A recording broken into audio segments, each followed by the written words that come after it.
నీతి ఆయోగ్ సుస్థిర అభివృద్ధి లక్ష్యాల సూచిక.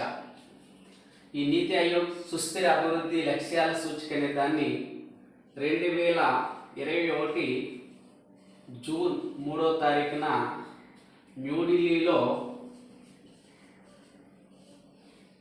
నీతి ఆయోగ్ యొక్క వైస్ చైర్మన్ అయినటువంటి రాజీవ్ కుమార్ రిలీజ్ చేశారు.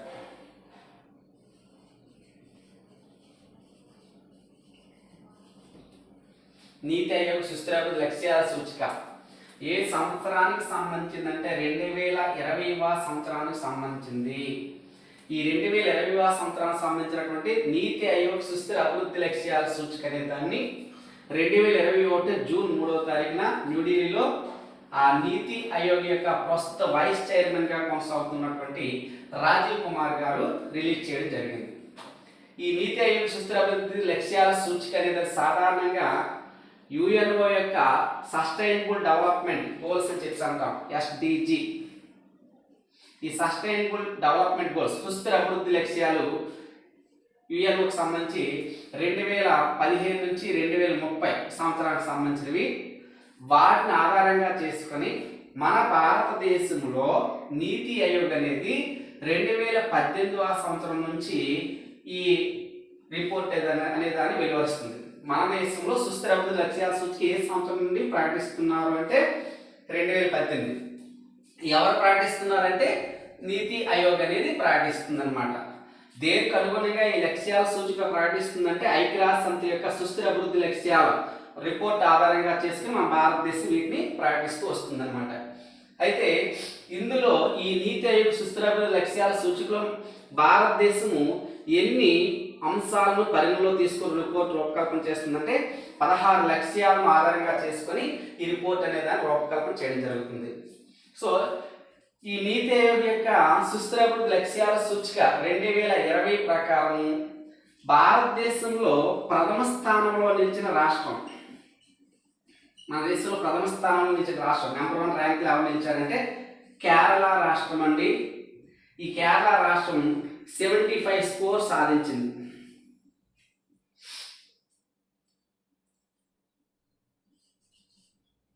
ఎంత అంటే మొత్తం 75 స్కోర్ అనేది సాధించింది. అంటే భారతదేశంలో సుస్థిర అభివృద్ధి లక్ష్యాల నివేదిక ప్రకారం నీతి ఆయోగ్ యొక్క సుస్థిర అభివృద్ధి లక్ష్యాల నివేదిక ప్రకారం ప్రథమ స్థానం నిలిచిన రాష్ట్రం ఏదంటే కేరళ రాష్ట్రం అండి. అలాగే ద్వితీయ స్థానంలో నిలిచినటువంటి రాష్ట్రాలు ఏంటంటే మనకి హిమాచల్ ప్రదేశ్ రాష్ట్రము, తమిళనాడు రాష్ట్రాలు నిలిచాయి. హిమాచల్ ప్రదేశ్, తమిళనాడు 74 స్కోర్తో. నీతి ఆయోగ్ యొక్క సుస్థిర అభివృద్ధి లక్ష్యాల సూచికలో తృతీయ స్థానంలో నిలిచిన రాష్ట్రాలు తీసుకున్నట్లయితే ఆంధ్రప్రదేశ్ రాష్ట్రం, కర్ణాటక రాష్ట్రం, అలాగే గోవా రాష్ట్రం. ఆంధ్రప్రదేశ్, కర్ణాటక, గోవా. ఈ ఆంధ్రప్రదేశ్ రాష్ట్రం కూడా ఎవరితో ఈ స్థానాన్ని పంచుకుంటుందంటే కర్ణాటక రాష్ట్రంతోనూ అలాగే గోవా రాష్ట్రంతోనూ ఈ స్థానాన్ని పంచుకుంటుంది. దీంతో పాటు ఉత్తరాఖండ్ రాష్ట్రం. అంటే మొత్తం ఈ 4 రాష్ట్రాలు కూడా తృతీయ స్థానంలో నిలిచాయి. ఎంత స్కోర్ సాధించాయంటే 72 స్కోర్తో. ఆంధ్ర, కర్ణాటక, గోవా, ఉత్తరాఖండ్ రాష్ట్రాలు తృతీయ స్థానం నిలిచాయి. నీతి ఆయోగ్ సుస్థిర అభివృద్ధి లక్ష్యాల సూచికలో చివరి స్థానంలో నిలిచిన రాష్ట్రం, ఈ చివరి స్థానంలో నిలిచిన రాష్ట్రం ఏదంటే బీహార్ రాష్ట్రం నిలిచిందంటే 52 స్కోర్తో, 52 స్కోర్తో చివరి స్థానంలో నిలిచింది. అలాగే మన దేశంలో రాష్ట్రాలు, కేంద్రపాలిత ప్రాంతాల పరంగా తీసుకున్నట్లయితే కేంద్రపాలిత ప్రాంతాల్లో ఈ సుస్థిర అభివృద్ధి లక్ష్యాల నివేదికలో ప్రథమ స్థానంలో నిలిచింది. యూటీస్ పరంగా ప్రథమ స్థానంలో నిలిచింది ఎవరంటే మనకి చండీగఢ్ అండి. చండీగఢ్ కేంద్రపాలిత ప్రాంతం. ఇది 79 స్కోర్ సాధించింది. నీతి ఆయోగ్ వెలువరిచినటువంటి సుస్థిర అభివృద్ధి లక్ష్యాల సూచికలో ప్రథమ స్థానంలో నిలిచినటువంటి కేంద్రపాలిత ప్రాంతం అంటే చండీగఢ్ వస్తుంది. నీతి ఆయోగ్ ప్రకటించినటువంటి సుస్థిర అభివృద్ధి లక్ష్యాల సూచికలో ప్రథమ స్థానంలో నిలిచిన రాష్ట్రం అంటే కేరళ వస్తుంది. అలాగే ద్వితీయ స్థానంలో ఏ రాష్ట్రాలు నిలిచాయంటే హిమాచల్ ఆంధ్రప్రదేశ్, తమిళనాడు. ఆంధ్రప్రదేశ్ ఎన్నవ స్థానం నిలిచిందంటే మూడవ స్థానం నిలిచింది. దాంతోపాటు కర్ణాటక, గోవా, ఉత్తరాఖండ్ రాష్ట్రాలు కూడా తృతీయ స్థానాన్ని పంచుకుంటున్నాయి. చివరి స్థానంలో నిలిచిన రాష్ట్రం ఏదంటే మనకి బీహార్ రాష్ట్రం అని చెప్పేసి అంటాము. ఈ బీహార్ రాష్ట్రం స్కోర్ ఎంతంటే 52 స్కోర్ సాధించడం జరిగింది. అలాగే కేంద్రపాలిత ప్రాంతాల్లో ప్రథమ స్థానం నిలిచినటువంటి కేంద్రపాలిత ప్రాంతంగా దేని పిలుస్తారంటే చండీగఢ్ అండి. చండీగఢ్ స్కోర్ ఎంత అంటే 79 స్కోర్ సాధించడం జరిగింది. ఈ నీతి ఆయోగ్ సుస్థిర అభివృద్ధి లక్ష్యాల నివేదికను మన భారతదేశం ఎప్పటి నుంచి ప్రకటిస్తుంది, నీతి ఆయోగ్ ఎప్పటి నుంచి ప్రకటిస్తుంది అనే విషయానికి వస్తే 2018వ సంవత్సరం నుండి ప్రకటిస్తుందండి. ఈ లక్ష్యాల సూచికను రూపొందించడానికి ఎన్ని అంశాలను పరిగణలో తీసుకుంది అంటే 16 అంశాలను పరిగణలో తీసుకొని రిపోర్ట్ అనే దాన్ని రూపకల్పన చేయడం జరిగింది. అయితే నీతి ఆయోగ్ రూపకల్పన చేసినటువంటి ఈ సుస్థిర అభివృద్ధి లక్ష్యాల సూచికలో మన ఆంధ్రప్రదేశ్ రాష్ట్రం కొన్ని అంశాల్లో దాని యొక్క స్థానం తీసుకున్నట్లయితే దేశంలోనే మన భారతదేశంలో ఆంధ్రప్రదేశ్ యొక్క స్థానం తీసుకున్నట్లయితే పేదరికం నిర్మూలన అనే అంశంలో ఆంధ్రప్రదేశ్ రాష్ట్రం తీసుకున్నట్లయితే దేశంలో 5th ప్లేస్లో నిలిచింది పేదరిక నిర్మూలన అంశంలో. అయితే అలాగే నాణ్యమైనటువంటి నాణ్యమైన విద్య అనే అంశంలో 19వ స్థానం నిలిచింది. ఉత్తరప్రదేశ్ కంటే రాష్ట్రం కంటే కూడా యూపీ రాష్ట్రం యొక్క వెనక భాగంలో మన రాష్ట్రం నిలిచాం. నాణ్యమైన విద్యలో 19వ స్థానంలో నిలిచింది. అలాగే వైద్యం, ఆరోగ్యం, ఈ వైద్యం ఆరోగ్యం పరంగా తీసుకున్నట్లయితే ఆంధ్రప్రదేశ్ రాష్ట్రం అనేది 7వ స్థానంలో నిలిచింది. అలాగే ఆకలి లేకపోవడం,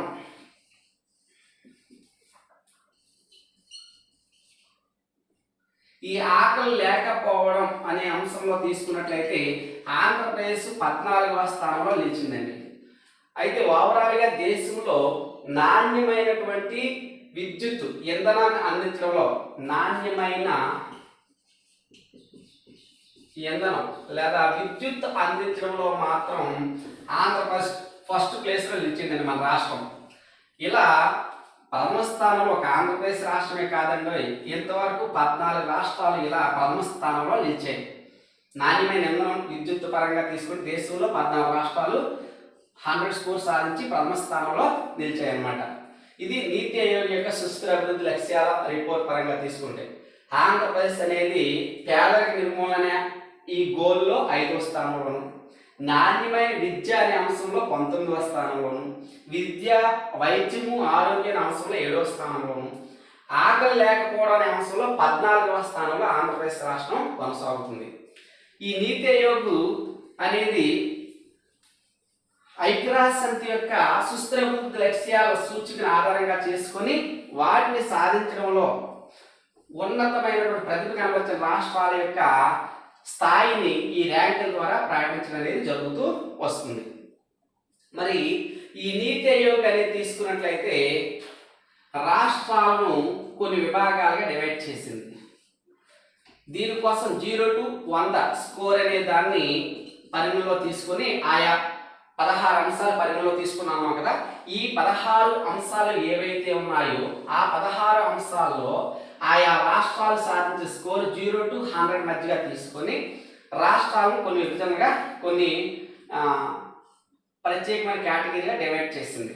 ఇందులో 0 నుంచి సాధారణంగా 0 to 49 స్కోర్ ఏదైతే ఉందో ఈ 0 to 49 స్కోర్ ఉన్నటువంటి రాష్ట్రాలు ఏవైతే రాష్ట్రాలు సాధించాయో వాటిని ఏ విధంగా ప్రస్తావిస్తారు అంటే యాస్పిరెంట్స్గా ప్రకటిస్తారు.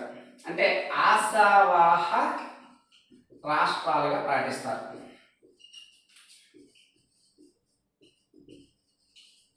యాస్పిరెంట్స్గా ప్రకటిస్తారు. అలాగే 50 నుంచి 64 మధ్య స్కోర్ సాధించిన రాష్ట్రాలు ఏవైతే ఉన్నాయో వీటిని పెర్ఫార్మర్స్ అని చెప్పి అంటారు. వీటిని ఏం చెప్తారంటే పెర్ఫార్మర్స్ అని చెప్పి అంటారు. అలాగే 65 నుంచి 99 స్కోర్ సాధించిన రాష్ట్రాలను ఫ్రంట్ రన్నర్ అని చెప్పి అంటారు. Front runners. 100 స్కోర్ సాధించిన రాష్ట్రాలు ఏవైతే ఉన్నాయో వీటిని అచీవర్స్ అని చెప్పి అంటారు. అచీవర్స్ అని చెప్పి పిలుస్తారు. ఇలా ఏ రాష్ట్రం అయితే ముందుగా 100 స్కోర్ సాధిస్తుందో ఆయా రాష్ట్రం అనేది ఐక్యరాజ్య సమితి యొక్క గోల్స్ ఏవైతే ఉన్నాయో, ఈ ఐక్యరాజ్య సమితి యొక్క సస్టైనబుల్ డెవలప్మెంట్ గోల్స్ ఏవైతే ఉన్నాయో ఆ గోల్స్ ముందుగా సాధించిన రాష్ట్రంగా ప్రకటించడం జరుగును. ఏ రాష్ట్రం అయితే 100 స్కోర్ సాధించి ఉంటుందో ఆ రాష్ట్రాన్ని దేంట్లో ప్రకటిస్తారంటే ఐక్యరాజ్య సమితి యొక్క సస్టైనబుల్ డెవలప్మెంట్ గోల్స్ అనే వాటిని చేరుకున్నటువంటి మొదటి రాష్ట్రాలుగా ప్రకటించడం జరుగుతుంది అనమాట. సాధారణ 0 to 49 స్కోర్ ఉంటే ఆశావాహ రాష్ట్రాలు యాస్పిరెంట్స్ గాను, 50 to 64 స్కోర్ సాధిస్తే వాటిని పెర్ఫార్మర్స్ అని చెప్పేసి, 65 నుంచి 99 స్కోర్ సాధిస్తే ఫ్రంట్ రన్నర్స్ అని చెప్పేసి అంటారు, 100 స్కోర్ సాధిస్తే అచీవర్స్ అని చెప్పేసి అంటాం. సో ఆంధ్రప్రదేశ్ అనేది 2020 రిపోర్ట్ ప్రకారం ఈ 4 విభాగాల్లో ఏ విభాగానికి చెందుతుంది అంటే మన రాష్ట్రం అనేది ఫ్రంట్ రన్నర్స్ లో భాగంగా కొనసాగుతుంది. 72 స్కోర్ సాధించింది కాబట్టి ఎందులో కొనసాగుతుందంటే ఫ్రంట్ రన్నర్స్ లో భాగంగా కొనసాగుతుంది. అదే బీహార్ రాష్ట్రం చివరి స్థానం నిలిచిన రాష్ట్రమైనట్టు బీహార్ రాష్ట్రం తీసుకున్నట్లయితే పెర్ఫార్మర్ విభాగంలో కొనసాగుతుంది. 52 స్కోర్తో పెర్ఫార్మర్ విభాగంలో కొనసాగుతుందని చెప్పి అంటాం. ఇక నీతి ఆయోగ్ యొక్క ఇంపార్టెన్స్ వస్తే ఈ నీతి ఆయోగ్ అనేది national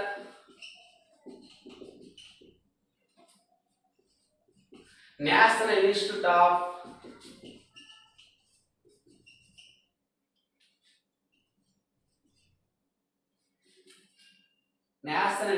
transforming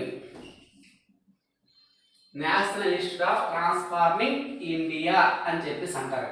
national institute of transforming India, దాన్ని షార్ట్ కట్ లో నీతి ఆయోగ్ అంటాం. అంటే NITI, national institute of transforming India అని చెప్పేసి అంటాం. ఈ సంస్థ ఎప్పుడు ఏర్పాటు చేశారు, నీతి ఆయోగ్ అనే సంస్థ ఎప్పుడు ఏర్పాటు చేశారంటే 2015వ సంవత్సరం జనవరి 1వ తారీఖున ఈ సంస్థ ఏర్పాటు చేశారు. నీతి ఆయోగ్ అనే సంస్థను ఏ సంస్థ స్థానంలో ఏర్పాటు చేశారంటే ప్లానింగ్ కమిషన్ స్థానంలో ఏర్పాటు చేశారండి.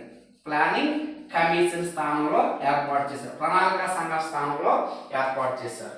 మరి నీతి ఆయోగ్ అనేది తీసుకున్నట్లయితే భారతదేశంలో రాష్ట్రాల మధ్య సహకార భావాన్ని పెంపొందించి సహకార వ్యవస్థను బలోపేతం చేసే లక్ష్యంతో ఈ నీతి ఆయోగ్ అనే దాన్ని ఏర్పాటు చేసినట్టు ప్రకటిస్తారు. ఒక రకంగా చెప్పాలంటే థింక్ ట్యాంక్ గా ఉపయోగపడుతుంది. ఏ విధంగా అంటే నీతి ఆయోగ్ అనేది థింక్ ట్యాంక్ అనే లక్ష్యాన్ని సాధించడంలో భాగంగా దీన్ని కొనసాగిస్తారు అన్నమాట. అంటే దేశానికి అవసరమైనటువంటి కీలకమైనటువంటి ఆలోచనలన్నీ కూడా ఈ సంస్థ ఆధ్వర్యంలోనే జరుగుతుంటాయి. ఇందులో సభ్యులు ఎవరు కొనసాగుతారంటే అన్ని రాష్ట్రాల సీఎంలు మరియు కేంద్రపాలిత ప్రాంతాల యొక్క లెఫ్టినెంట్ గవర్నర్స్ కూడా ఇందులో సభ్యులుగా కొనసాగుతారు.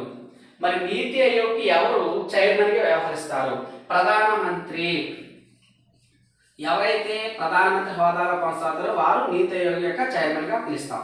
ప్రస్తుత నీతి ఆయోగ్ యొక్క చైర్మన్ ఎవరంటే నరేంద్ర మోడీ గారు అని చెప్పేసి అంటాం, నీతి ఆయోగ్ యొక్క చైర్మన్. మరి నీతి ఆయోగ్ వైస్ చైర్మన్ గా ఎవరు కొనసాగుతారు? ప్రస్తుతం నీతి ఆయోగ్ యొక్క వైస్ చైర్మన్ ఎవరంటే రాజీవ్ కుమార్. ప్రస్తుత నీతి ఆయోగ్ యొక్క వైస్ చైర్మన్ ఎవరంటే రాజీవ్ కుమార్ అని చెప్పేసి అంటాం. అలాగే నీతి ఆయోగ్ యొక్క మొట్టమొదటి వైస్ చైర్మన్ ఎవరన్నారు అనుకోండి, మొదటి వైస్ చైర్మన్ పనిచేసిన వ్యక్తి ఎవరంటే అరవింద్ పనగరియా. నీతి ఆయోగ్ మొదటి వైస్ చైర్మన్ అయితే అరవింద్ పనగరియా, ప్రస్తుత వైస్ చైర్మన్ అయితే రాజీవ్ కుమార్. అలాగే నీతి ఆయోగ్ యొక్క మొదటి సిఇఓ, ఫస్ట్ సిఇఓగా పనిచేసిన వారు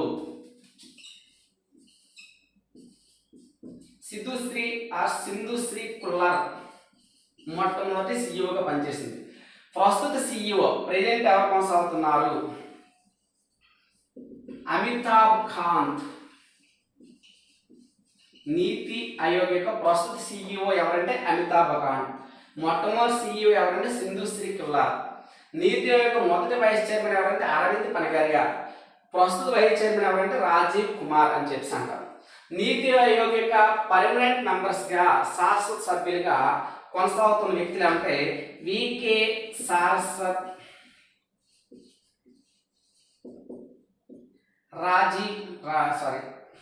వికే సారస్వత్, అలాగే రమేష్ చంద్, అలాగే వికే పాల్ ప్రస్తుతం నీతి ఆయోగ్లో శాస్త్ర సభ్యులుగా కొనసాగుతున్న వ్యక్తి ఎవరంటే పర్మనెంట్ మెంబర్స్ అని ఎవరికి ఇస్తారంటే వికే సారస్వత్, రమేష్ చంద్, వికే పాల్ అనేవారు ఇందులో శాస్త్ర సభ్యులుగా పర్మనెంట్ మెంబర్స్ గా కొనసాగుతున్నారు. ఇది నీతి ఆయోగ్ యొక్క ఇంపార్టెన్స్ వచ్చేసరికి. నీతి ఆయోగ్ ఎప్పుడు ఏర్పడిందంటే 2015 జనవరి 1వ తారీఖు. ఏ సంస్థానంలో నీతి ఆయోగ్ ఏర్పాటు అయింది అంటే ప్రణాళికా సంఘం స్థానం. ప్రణాళిక సంఘం 1950 మార్చి 15వ తేదీన ఏర్పాటు అయింది. ఏప్రిల్ 1 నుంచి కొనసాగుతుంది. 1951 ఏప్రిల్ 1 నుంచి అది శాస్త్ర సంస్థగా కొనసాగుతుంది. నెక్స్ట్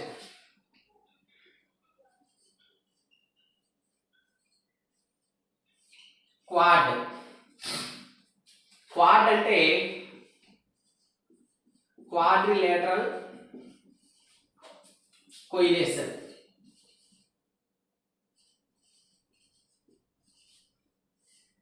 క్వాడ్రిలేటరల్ కోయిలేషన్ అంటే ఒక రకంగా చతుర్భుజ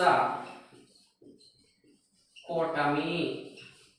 క్వాడ్ అంటే చతుర్భుజ కూటమి లేదా క్వాడ్రిలేటరల్ కోయిలేషన్ అని చెప్పేసి అంటాం. ఈ క్వాడ్ అనే సంస్థ ఇప్పుడే ఏర్పాటు అయింది అంటాడు.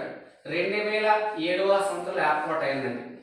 క్వాడ్ అనేది ఏంటంటే ఇందులో సభ్య దేశాలుగా భారతదేశము, అమెరికా దేశము, జపాన్ దేశము, ఆస్ట్రేలియా దేశం సభ్య దేశం కొనసాగుతుంది. అంటే క్వాడ్లో ప్రస్తుత సభ్య దేశాలు ఏంటంటే కేవలం 4 ఉన్నాయి. Bharat, America, Japan, Australia. ఈ 4 దేశాలు కూడా ఏమని పిలుస్తారంటే క్వాడ్రిలేటరల్ కోయిలేషన్, చతుర్భుజ కూటమి అని చెప్పి అంటాం. ఈ సంస్థ ఏర్పాటు యొక్క మెయిన్ ఎయిమ్ ఏదంటే లక్ష్యం ఏంటంటే ఇండో పసిఫిక్ ప్రాంతంలో, ఈ ఇండో పసిఫిక్ ప్రాంతంలో నౌకా రవాణా లేదా సాధారణ రవాణా మరియు వాణిజ్య కార్యకలాపాలు స్వేచ్ఛగా జరిగేలా చూడటం. ఈ సంస్థ ఏర్పడే ప్రధాన లక్ష్యం ఏంటంటే ఇండో పసిఫిక్ ఓషన్ ఏరియా ఏదైతే ఉందో ఆ ప్రాంతంలో నౌకా రవాణా వాణిజ్య కార్యకలాపాలు స్వేచ్ఛగా జరిగేలా చూడడమే ఈ సంస్థ యొక్క ఏర్పడే ముఖ్య ఉద్దేశం. అంటే ఒక రకంగా చెప్పాలంటే ఇండో పసిఫిక్ ప్రాంతంలో ఆధిపత్యం వహిస్తున్నటువంటి చైనా దేశానికి చెక్ పెట్టేందుకే ఈ సంస్థ ఏర్పాటు చేస్తున్నారు. ఇండో పసిఫిక్ ప్రాంతంలో చైనా యొక్క దూకుడును అడ్డుకునే లక్ష్యంతో ఈ క్వాడ్ అనే కూటమిని ఏర్పాటు చేశారన్నమాట. ఈ క్వాడ్ అనే దేశాల యొక్క మొదటి వర్చువల్ సమావేశము 2021 మార్చి 12వ తారీఖున జరిగిందండి. క్వాడ్ దేశాల యొక్క వర్చువల్ మీటింగ్ అంటే వర్చువల్ విధానంలో ఈ దేశాల యొక్క శిఖరాగ్ర సదస్సు అమెరికా మరియు జపాను, ఆస్ట్రేలియా, భారతదేశాల యొక్క శిఖరాగ్ర సదస్సు 2021 మార్చి 12వ తేదీన నిర్వహించారు. దీనికి మన దేశం నుండి మోడీ గారు, అమెరికా నుండి జో బైడెన్, ఆస్ట్రేలియా నుండి స్కాట్ మోరిసన్,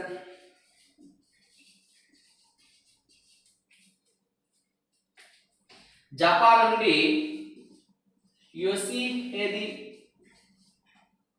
సుగా జపాన్ ప్రధానమంత్రి యోషిహిడే సుగా, భారత ప్రధాని నరేంద్ర మోడీ, ఆ అమెరికా దేశం యొక్క జో బైడెన్ అధ్యక్షుడు, ఆస్ట్రేలియా ప్రధానమంత్రి స్కాట్ మోరిసన్ ఆధ్వర్యంలో 2021 మార్చి 12వ తారీఖున ఈ క్వాడ్ దేశాల యొక్క శిఖరాగ్ర సదస్సు వర్చువల్ విధానంలో జరిగింది. ఈ సదస్సులో ఏ అంశాల గురించి చర్చించారంటే కోవిడ్-19 టీకా గురించి. కోవిడ్-19 టీకా, ఈ కోవిడ్-19 టీకాతో పాటు నూతన సాంకేతికత,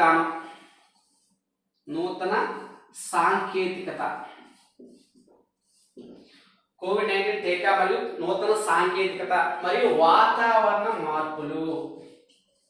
వాతావరణ మార్పు. ఈ మూడు ప్రధాన అంశాలను ఆధారంగా చేసుకుంటారు. కోవిడ్-19 టీకా గురించి, నూతన సాంకేతిక అంశం బదలాయింపు గురించి, వాతావరణ మార్పు, ఈ మూడు అంశాల ప్రధాన ఎజెండాగా ఈ క్వాడ్ దేశాల యొక్క సదస్సు అనేది 2021 మార్చి 12వ తేదీన నిర్వహించారు.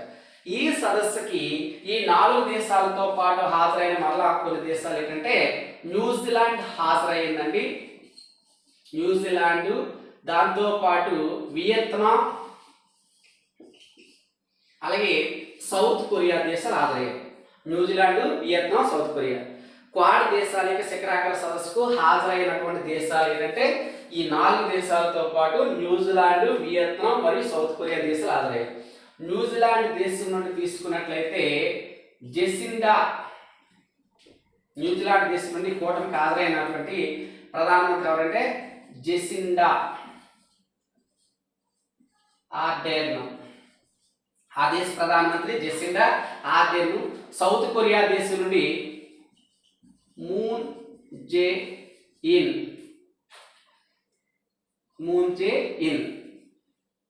అలాగే వియత్నాం దేశం నుండి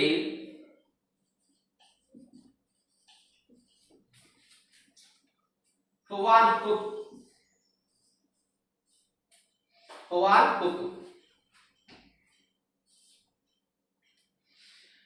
ఈ హువాన్ Phuc, Moon Jae In, Jacinda Ardern కూడా ఈ క్వాడ్ దేశాల యొక్క శిఖరాగ్ర సదస్సుకు హాజరయ్యారు.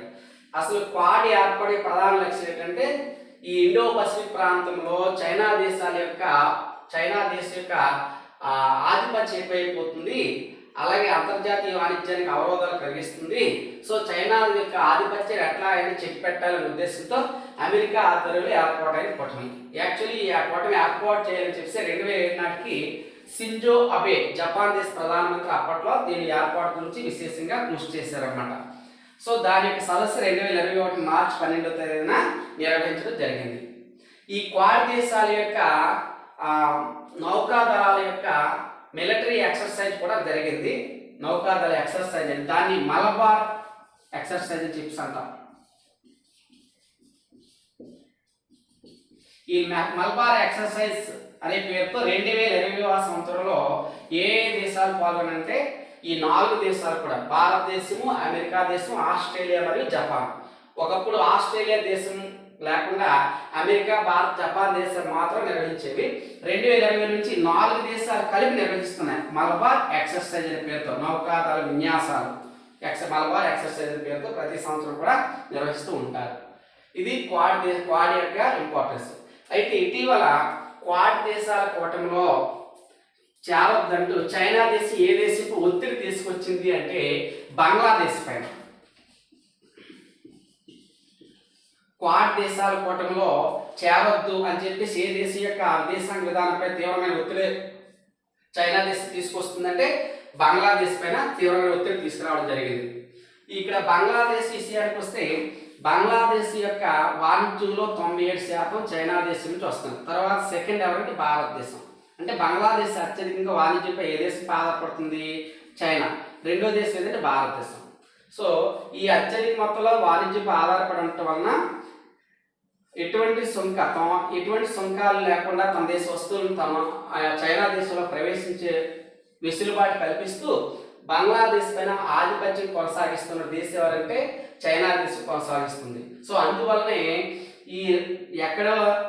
ఈ ఇండో పసిఫిక్ ప్రాంతంలో చైనా ఆధిపత్యాన్ని చెక్ పెట్టేందుకు ఏర్పాటైన ఈ క్వాడ్ కూటమి ఏదైతే ఉందో అందులో ఎక్కడ బంగ్లాదేశ్ చేరుతుందనే భయంతో బంగ్లాదేశ్ చేరకుండా అడ్డుకోవడానికి ప్రయత్నం చేస్తున్నటువంటి దేశమే చైనా దేశం అని చెప్పి అంటాం.